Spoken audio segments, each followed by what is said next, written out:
আজকের আলোচনাটা আমরা সংক্ষেপে দাঁড় করাই। আমরা দুনিয়াতে আসি ইবাদতের জন্য, সময়সীমা হলো মৃত্যু পর্যন্ত। 3 নাম্বার হলো হাজারো ব্যস্ততার মাঝে রবের হুকুমগুলা পালন করে রবের গোলামি করব আমরা। পাশাপাশি আমরা শিখে ফেললাম রবের হুকুম হলো ইবাদত করার পাশাপাশি প্রকাশ্য গুনাহ, গোপন গুনাহ এগুলার মধ্যে লিপ্ত থাকলে এটা যেন আমরা ছেড়ে দিই। তাহলে একদিক দিয়ে রবের গোলামি, আরেক দিক দিয়ে রবের হুকুম। প্রকাশ্য গুনাহ ছেড়ে দাও, গোপন গুনাহ ছেড়ে দাও। আরেকটা আল্লাহ নিষেধ করছেন সূরা আনআমের 151 নম্বর আয়াত, ওয়ালা তাকরাবুল ফাওয়াহিশা মা যাহারা মিনহা ওয়া মা বাতন। তোমরা প্রকাশ্য অশ্লীলতার কাছে যেও না, গোপন অশ্লীলতার কাছে যেও না। তাহলে কি শিখলাম? আমাদেরকে বাহ্যিক গুনাহ থেকে বাঁচতে হবে, গোপন গুনাহ থেকে বাঁচতে হবে। এই মসজিদে এখন নিয়ত করতে হবে আমি নগদ যেই গুনাহের মধ্যে আছি, এটা প্রকাশ্যে হোক গোপনে হোক, নিয়ত করা এই মুহূর্তে আমি ছেড়ে দিলাম। আর দ্বিতীয় কথা হলো নতুন করে আর প্রকাশ্য গুনাহের কাছে যাবা না, গোপন গুনাহের কাছে যাবা না। মোট 5 কথা হইল। আসি ইবাদতের জন্য, ইবাদত করব মৃত্যু পর্যন্ত। 3 নাম্বার হাজারো ব্যস্ততার মাঝে ইবাদতের সময় বের করতেই হবে।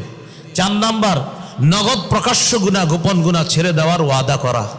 5 নাম্বার নতুন করে আর প্রকাশ্য অশ্লীলতা, গোপন অশ্লীলতার কাছে যাব না বলে অঙ্গীকার করা।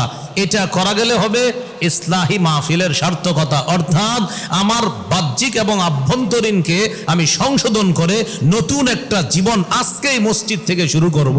তাহলে হবে আমার পরিশুদ্ধ জীবন। বলেন ইনশাআল্লাহ। আল্লাহ আমাদেরকে তৌফিক দান করেন। এবার আসি, আল্লাহ বলছেন প্রকাশ্য গুনাহ ছেড়ে দাও, গোপন গুনাহ ছেড়ে দাও। পাপ মৌলিকভাবে 2 প্রকার। আমি আবার বলছি, পাপ মৌলিকভাবে 2 প্রকার।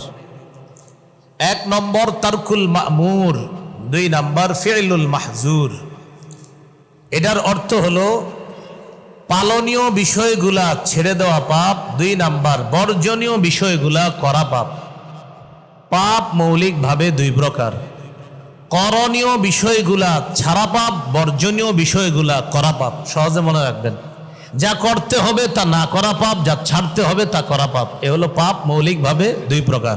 আবার বলছি, যা করতে হবে তা ছেড়ে দেওয়া পাপ, যা ছাড়তে হবে তা করা পাপ। এ হলো পাপ মৌলিকভাবে 2 প্রকার। এটার সুন্দর বাংলা হলো করণীয় বিষয়গুলো ছেড়ে দেওয়া পাপ, বর্জনীয় বিষয়গুলো করা পাপ। আর আমরা বাঙালিরা সহজে মনে রাখার জন্য যেটা করতে হবে এটা ছাড়া পাপ, যেটা ছাড়তে হবে এটা করা পাপ। এ হলো পাপ মৌলিকভাবে 2 প্রকার। তাহলে 1 নাম্বার যা করতে হবে তা ছাড়া পাপ। যেমন সূরা বাকারার 41 নম্বর আয়াতে আল্লাহ বলেন, ওয়া আকিমুস সালাতা ওয়া আতুজ যাকাত। তোমরা নামাজ কায়েম করো, তোমরা যাকাত আদায় করো। আয়াত থেকে আমরা আমাদের মূল আলোচনা বের করতে হবে। আল্লাহ বলছে নামাজ কায়েম করো, তাহলে নামাজ কায়েম করা এই হুকুমটা করণীয়, এটা না করা পাপ। আল্লাহ বলছেন যাকাত আদায় করো, এটা করণীয়, যাকাত দাতারা এটা না করা পাপ। আল্লাহ নামাজ পড়ো বলে নাই, বলছে নামাজ কায়েম করো। আল্লাহ বলে নাই নামাজ আদায় করো, আল্লাহ বলেছেন নামাজ কায়েম করো, প্রতিষ্ঠিত করো। এর দ্বারা উদ্দেশ্য হলো আজকে আসরের নামাজ যারা পড়েছেন এই মসজিদে, আপনারা নামাজ আদায় করেছেন। আর যদি আপনার বিবিরে বলে থাকেন শোনো আমি মসজিদে যাচ্ছি, তুমি আসর সময় মতো পড়ে নিও। ছেলেরে ফোন দিয়ে বলে দিছেন কোথায় আসো, ভার্সিটিতে আসো, আসরটা পড়ে নিও। মেয়েকে বললেন আসর পড়ে নিও। আসার সময় রাস্তার 2-4 জনকে বলছেন ভাই চলেন আসরটা পড়ে আসি। আপনার মনের মধ্যে ফিকির আছে তুরাগ এলাকার সবগুলা মুসলমান যেন নামাজি হয়ে যায়, এই চেষ্টা আপনার মধ্যে আছে। এই মসজিদে 30 জন আলেমের একটা জামাত আছে যাদের ফিকির হলো কিভাবে উম্মত নামাজি হয়ে যায়। এটা হলো নামাজ কায়েম করা। যদি আপনি বলেন হুজুর আজকে আসরের সময় আমি তো এরকম বলি নাই, বিবিরেও বলি নাই আসর পড়তে, ছেলে মেয়ে কাউরে বলি নাই আসর পড়তে, এরা বললে পড়ুক না বললে নাই আমার কি। তাহলে আপনি নামাজ আদায় করেছেন, আপনি কায়েম করেননি। আপনি আসর পড়েছেন, আপনি কায়েম করেননি। তো আল্লাহ বলেছেন নামাজ কায়েম করতে হবে। নামাজ প্রতিষ্ঠিত করতে হবে, মানে নিজে পড়া, পরিবারকে পড়ানো, সমাজের মানুষগুলাকে নামাজি বানানোর চেষ্টা করা, এটার নাম নামাজ প্রতিষ্ঠিত করা, নামাজ কায়েম করা। এতটুকু অংশ থেকে আপনাদের কাছে আমার জানার বিষয়, আমরা কি নামাজ আদায়কারী হব না কায়েমকারী হব? তো নামাজ কায়েম করা এটা করণীয়, না করা পাপ। যাকাত আদায় করা এটা করণীয়, না করা পাপ। আল্লাহ আমাদের সকলকে করণীয়গুলো করার তৌফিক দান করেন। সূরাতুল হজ ৭৭ নম্বর আয়াত, ১৭ পারা, শেষ নম্বর পৃষ্ঠা, মানে ২০ নম্বর পৃষ্ঠা। আল্লাহ তাআলা বলেন, ইয়া আইয়ুহাল্লাযীনা আমানুর কাউ, হে ঈমানদারগণ তোমরা রুকু করো, ওয়াসজুদু সিজদা করো, ওয়াবুদু রাব্বাকুম তোমরা তোমাদের রবের ইবাদত করো, ওয়াফআলুল খায়রা তোমরা কল্যাণ কাজ করো, ভালো কাজ করো। তাহলে আপনারা আয়াতের অনুবাদটা বুঝে থাকলে একটু বলেন। দেখেন আল্লাহ বলছে ইরকাউ, রুকু করো। বলেন তো রুকু করাটা এটা কি? করণীয়। বলেন রুকু করা কি? আল্লাহ বলছে তোমরা সিজদা করো, তাহলে সিজদা করা করণীয়। আল্লাহ বলেছেন তোমরা তোমাদের রবের ইবাদত করো, বলেন তো রবের ইবাদত করা এটা কি? করণীয়। আল্লাহ বলেছেন তোমরা ভালো কাজ করো, ভালো কাজ করা এটা করণীয়, এটা না করা পাপ। এ হলো পাপের প্রথম প্রকার, যা করতে হবে তা না করা পাপ। ২ নাম্বার, বর্জনীয় বিষয়গুলা করা পাপ, মানে যা ছাড়তে হবে তা করা পাপ। যেমনটা কি বলবো? আসলে বলবো?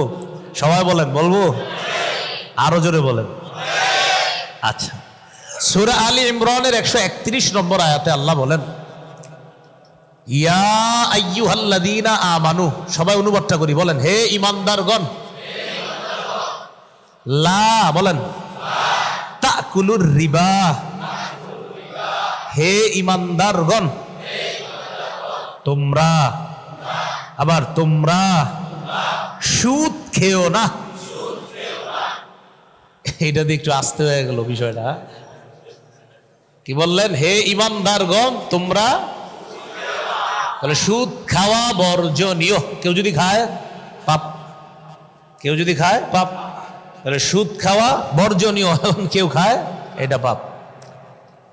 সূরা মাইদার ৯০-৯১ নম্বর আয়াতে আল্লাহ বলেন, ইয়া আইয়ুহাল্লাযীনা আমানু, হে ঈমানদারগণ, ইন্নামাল খামরু মদ, ওয়াল মাইসিরু জুয়া, ওয়াল আনসাবু দেব দেবী, ওয়াল আজলামু ভাগ্য নির্ণায়ক স্বর, ভাগ্য নির্ণায়ক কোন বস্তু, রিজিসুন নাপাক, মিন আমালিশ শাইতান শয়তানের কাজ।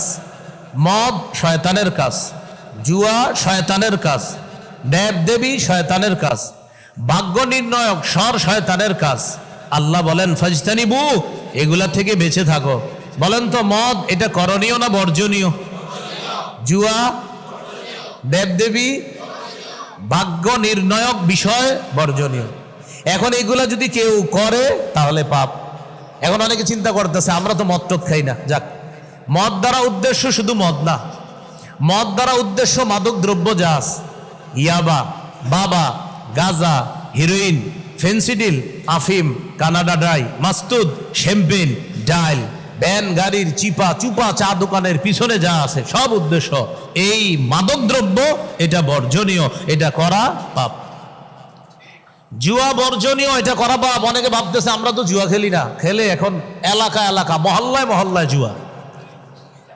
এক তো ঘরে বসে জুয়া খেলে অনেকে, আর একটা হলো চা দোকানের সামনে দাঁড়ায়, এই বলে ৪ হবে, না না ৬ হবে, এই বলে এই ওভারে ১০ রান হবে, না না ৮ রান হবে, এই ৮ রান বা ১০ রান, এই ওভারে ১০-এর বেশি হবে, জুয়া খেলতেছে পুরা এলাকা এলাকায়।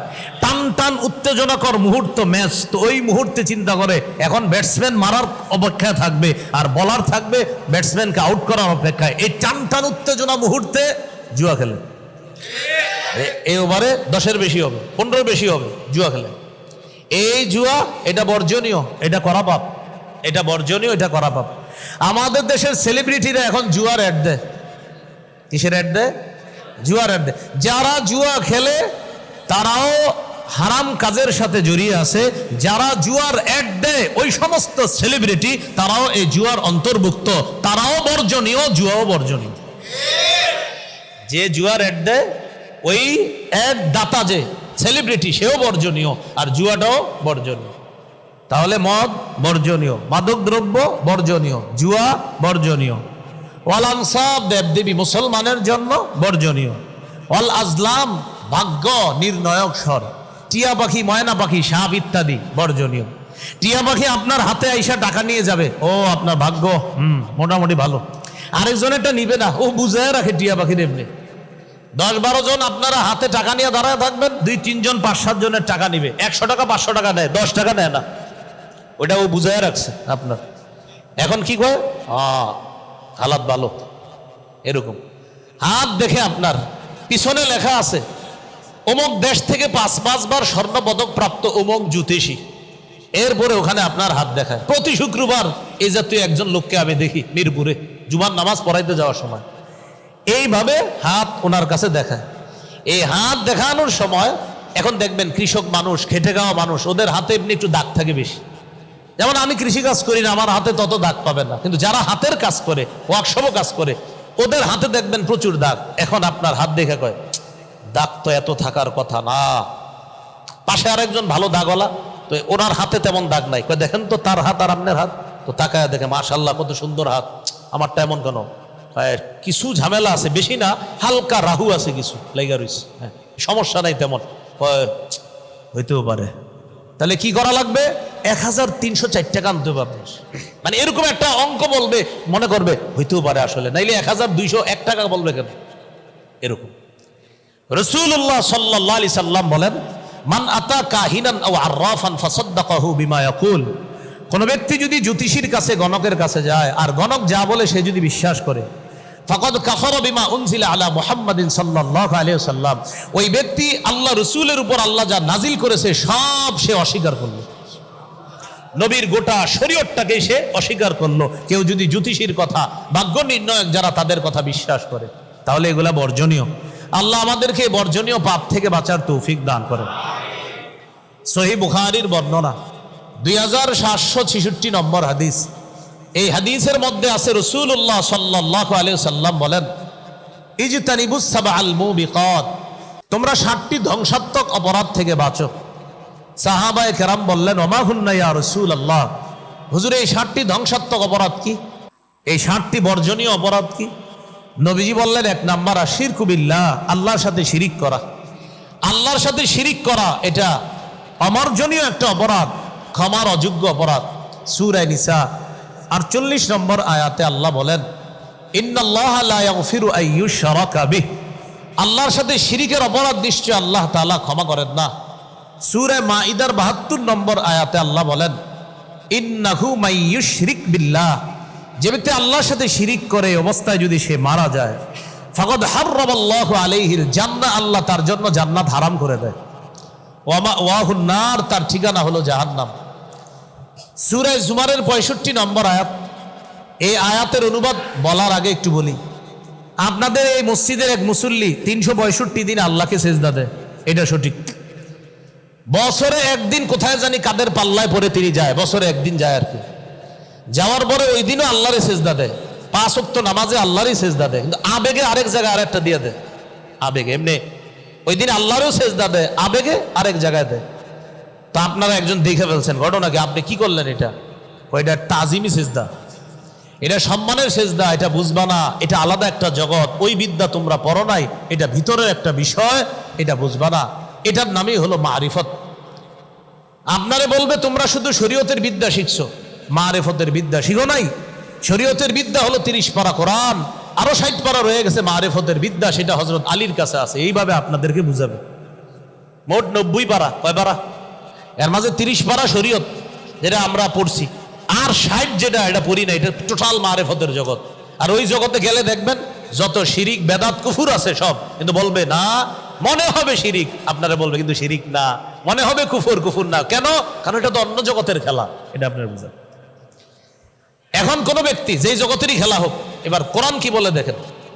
সূরা জুমারের 65 নম্বর আয়াতে আল্লাহ বলেন, লাইন আশরাকতা লা ইয়াহবাতান্না আমালুকা। আমাদের নবীকে আল্লাহ বলতেছে, নবী আপনি যদি শিরিক করেন, নবীরে বলে আপনি যদি শিরিক করেন আপনার সব আমল বরবাদ হয়ে যাবে। নবীরে বলতেছে আপনি যদি শিরিক করেন আপনার সব আমল বরবাদ হয়ে যাবে। আমাদের নবীর চাইতে এত বেশি আমল ইবাদত কেউ করবে?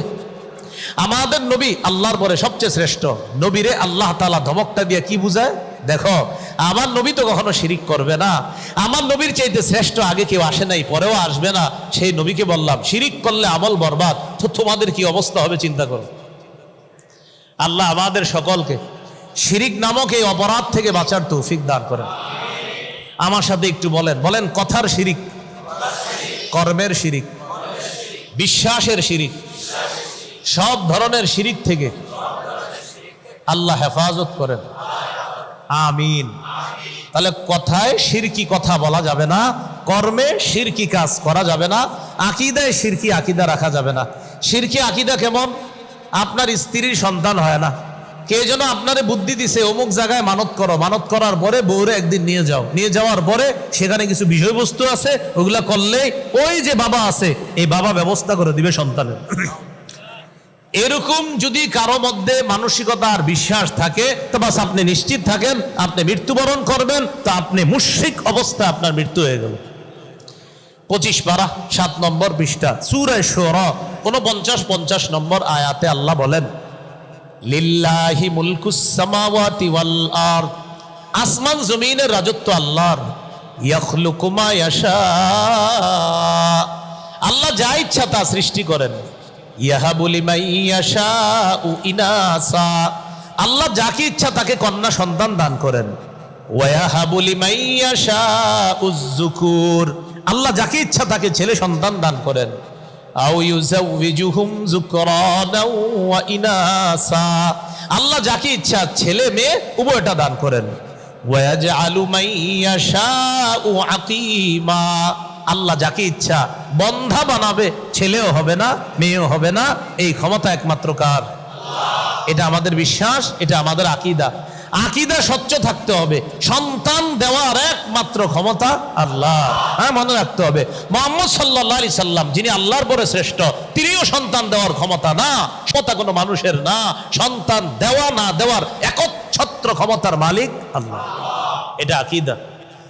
আপনার যদি এর চেয়ে অন্য কোনো আকীদা থাকে না অমুক জায়গায় গেলে সন্তান হবে, অমুক বাবা যদি আমার খালি একটু বলে দেয় পেটে একটা ইট বাইদা দেয় সন্তান হয়ে যাবে, আপনার এই আকীদা এটা আপনি শিরকি আকীদা। মনে করেন সন্তান হয়ে গেল, আর যদি ইয়াকিন করেন এই বাবা আমারে সন্তান দিছে, আপনি শিরকি আকীদা নিয়ে মৃত্যুবরণ করছেন। সন্তান কোনো মানুষ দিতে পারে না, সন্তান একমাত্র আল্লাহ দিতে পারে। তাহলে কথায় শিরকি কথা বলা যাবে না, কর্মে শিরকি কর্ম করা যাবে না, আকীদায় শিরকি আকীদা রাখা যাবে না।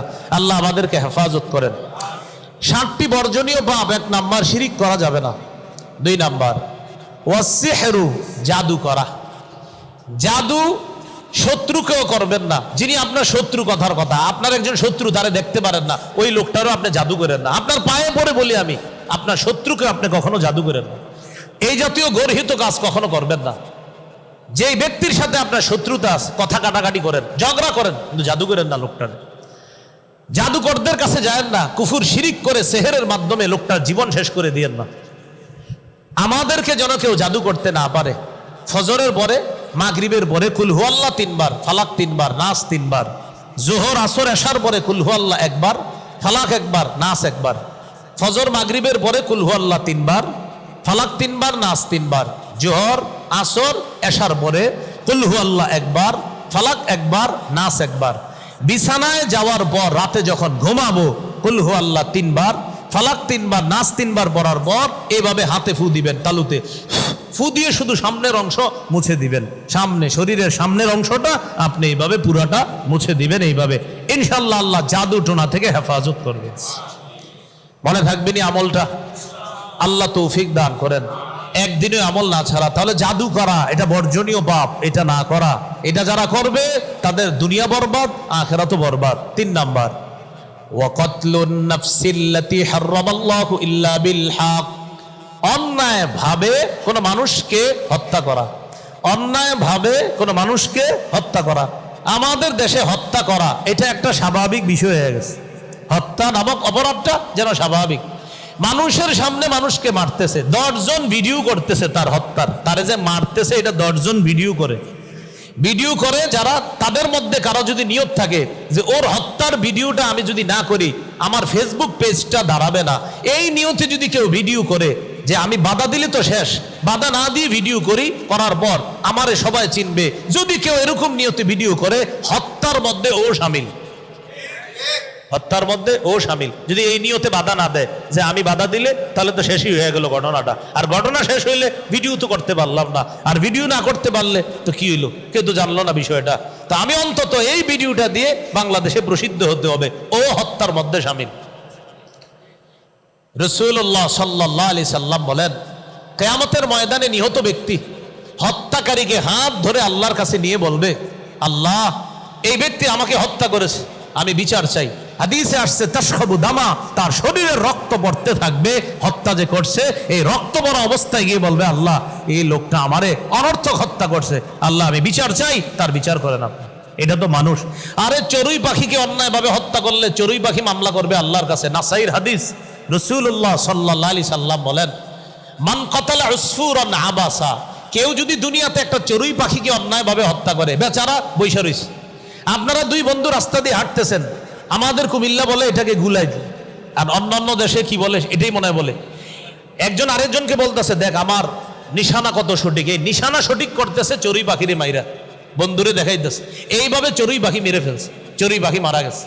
এই চড়ুই পাখি আজ্জা ইলাল্লাহি ইয়াউমাল কিয়ামা, কিয়ামতের মাঠে আল্লাহর কাছে মামলা করবে। আজ্জা এর অর্থ হলো মামলা করা, বিচার দায়ের করা। আল্লাহর কাছে মামলা দায়ের করে বলবে, আল্লাহ ইন্না ফুলালান কাতালানি আবাসা, ওই লোকটা আমারে অনর্থক হত্যা করেছে। ওয়ালাম ইয়াকতুলনি লিমান ফাআ, আমাকে কোনো উপকারে হত্যা করে নাই। আল্লাহ ওরে আমার জন্য, আমাকে তার জন্য আপনি বৈধ বানিয়েছিলেন, সে যদি আমাকে ধরে জবাই করে খাইতো, আল্লাহ আমার কোনো আফসোস ছিল না, কারণ আমি তার জন্য বৈধ। কিন্তু লোকটা আমারে শুধু শুধু হত্যা করছে, আমি বিচার চাই। চড়ুই পাখি, নাসাইর সহিহ হাদিস, হাদিসের সনদ সহিহ। তাহলে একটা পাখি যদি আমারে আপনারা না ছাড়ে, মানুষ কিভাবে ছাড়বে বলেন? এই জন্য দেখেন ঝগড়াঝাটি হইতে পারে আপোষের মধ্যে, কিন্তু ঝগড়াঝাটি যেন মায়ের পিঠের পর্যায়ে না যায়। ঝগড়াঝাটি হতে পারে, মান অভিমান হতে পারে, এটা যেন হাতাহাতিতে না যায়, এটা যেন হতাহতের পর্যন্ত পৌঁছে না যায়। আল্লাহ আমাদেরকে খুব সচেতনতা অবলম্বন করার তৌফিক দান করেন। তাহলে শিরিক করা বর্জনীয় পাপ, এটা যদি কেউ করে পাপ। সেহের করা এটা বর্জনীয়, কেউ যদি করে এটা পাপ। হত্যা করা এটা বর্জনীয়, কেউ যদি করে এটা পাপ। বুখারীর বর্ণনা 6868 নম্বর হাদিস, 6872 নম্বর হাদিস, 6866 নম্বর হাদিস। এই হাদিসগুলোর মধ্যে আসছে কিয়ামতের ময়দানে 5 জন দাগী আসামি আল্লাহর কাছে দাঁড়াবে। এর মধ্যে একজন হলো যে মানুষ হত্যা করে, সে দাঁড়াবে আল্লাহর কাছে, অন্যায় ভাবে কোনো মানুষকে হত্যা করছে। আল্লাহ আমাদেরকে হেফাজত করে। মানুষ হত্যা যে খালি অস্ত্র দিয়ে হয় তা না, ঘরে ঘরেও মানুষ হত্যা হয়। সূরা আনআমের 151 নম্বর আয়াতে আল্লাহ বলেন, ওয়ালা তাকতুলু আওলাদাকুম মিন ইমলাক, তোমরা দারিদ্রতার ভয়ে তোমাদের সন্তান হত্যা করো না। সূরা বনী ইসরাঈলের 32 নম্বর 31-32 নম্বর আয়াতে আল্লাহ বলেন, ওয়ালা তাকতুলু আওলাদাকুম খাশইয়াতা ইমলাক, তোমরা তোমাদের সন্তানদেরকে দারিদ্রতার ভয়ে হত্যা করো না। 15 পারা 2 নম্বর পৃষ্ঠা সূরা বনী ইসরাঈল 30, 31, 32 নম্বর আয়াতে কিছু নিষেধাজ্ঞা আল্লাহ বলছে। এর মধ্যে একটা, সন্তানকে দারিদ্রতার ভয়ে হত্যা করো না। বুখারীর বর্ণনা, রাসূলুল্লাহ সাল্লাল্লাহু আলাইহি সাল্লাম 5 জন দাগী আসামির নাম বলছে, এর মধ্যে 2 নম্বরে বলছে আনতাকতুলা ওয়ালাদাকা মাখাফাতা ইয়াতআমা মাআক, তুমি যদি তোমার সন্তানকে এই ভয়ে হত্যা করো যে আমার সন্তান আমার প্লেটে খাবে, আমার খাদ্যে অংশগ্রহণ করব, ওরে কেমনে খাওয়াবো আমি, এই ভয়ে যদি সন্তান হত্যা করো, আল্লাহর সামনে দাঁড়ানোর জন্য তুমি তৈরি থাকো। এর দ্বারা উদ্দেশ্য, এক সন্তানের পর আপনার 10 বছর সন্তান হয় না, হচ্ছে না, না চেষ্টা করছেন না, এটা হলো বিষয়। যদি বলেন হুজুর কে খাওয়াবে, আবার বলছি সন্তান দ্বিতীয়টা না নেওয়ার উত্তর যদি হয় কে খাওয়াবে, তাহলে 5 জন দাগী আসামির একজন আপনি তৈরি থাকেন। কারণ আল্লাহ তো বলে দিছে নাহনু নারযুকুকুম ওয়া ইয়্যাহুম, আর 15 পারায় বলছে নাহনু নারযুকুহুম ওয়া ইয়্যাকুম, তোমাদেরকে আমি রিজিক দেই, তাদেরকে আমি রিজিক দেই, তাদেরকে আমি রিজিক দেই, অভিভাবক তোমাদেরকেও আমি আল্লাহ রিজিক দিই। আবার বলছি, সন্তান না নেওয়ার উত্তর যদি এটা হয় কে খাওয়াবে, তাহলে আপনি সন্তান হত্যার আসামি হিসাবে দাঁড়ানোর জন্য তৈরি থাকেন। হ্যাঁ, আরেকটা যদি এরকম হয় বিষয়টা, দিনদার কোনো ডাক্তার বলছে আপনার স্ত্রীর সমস্যা আছে, তিনি এই মুহূর্তে সন্তান নিলে তার এই ধরনের সমস্যা হতে পারে, তাহলে বিষয়গুলা একটা খাতার মধ্যে লিখে এই এলাকার বড় মাদ্রাসার ফতুয়া বিভাগে গিয়ে মুফতি সাহেবের কাছে জমা দিবেন ডাক্তারের প্রেসক্রিপশন সহ, যে ডাক্তার বলছে এই কারণে যেন আমি সন্তান না নিই। মুফতি সাহেব ফতুয়া দিতে হবে, হ্যাঁ এই মুহূর্তে আপনি সন্তান না নিলেও হবে, তার ফতুয়ার পরে এরপরে সন্তান না নেওয়ার সিদ্ধান্তে আসবেন আপনি। দিনদার ডাক্তারের প্রেসক্রিপশনের কথাবার্তা লিখতে হবে, প্রেসক্রিপশন দিতে হবে, মুফতি সাহেবের ফতুয়া বিভাগে জমা দিবেন। মুফতি সাহেব দেখবে যে এই কারণে সন্তান না নেওয়ার বৈধতা আছে কিনা, যদি থাকে তিনি ফতুয়া দিয়ে দিবেন। হ্যাঁ আপনার স্ত্রীর যে সমস্যার কথা দিনদার ডাক্তার বলেছেন, এই সমস্যার কারণে এই মুহূর্তে সন্তান না নিলেও আপনার গুনাহ হবে না, সেক্ষেত্রে আপনি না নিতে পারেন। তো আবার বলছি, জবাব যেন এটা না হয় হুজুর কে খাওয়াবে, তাহলে সমস্যা।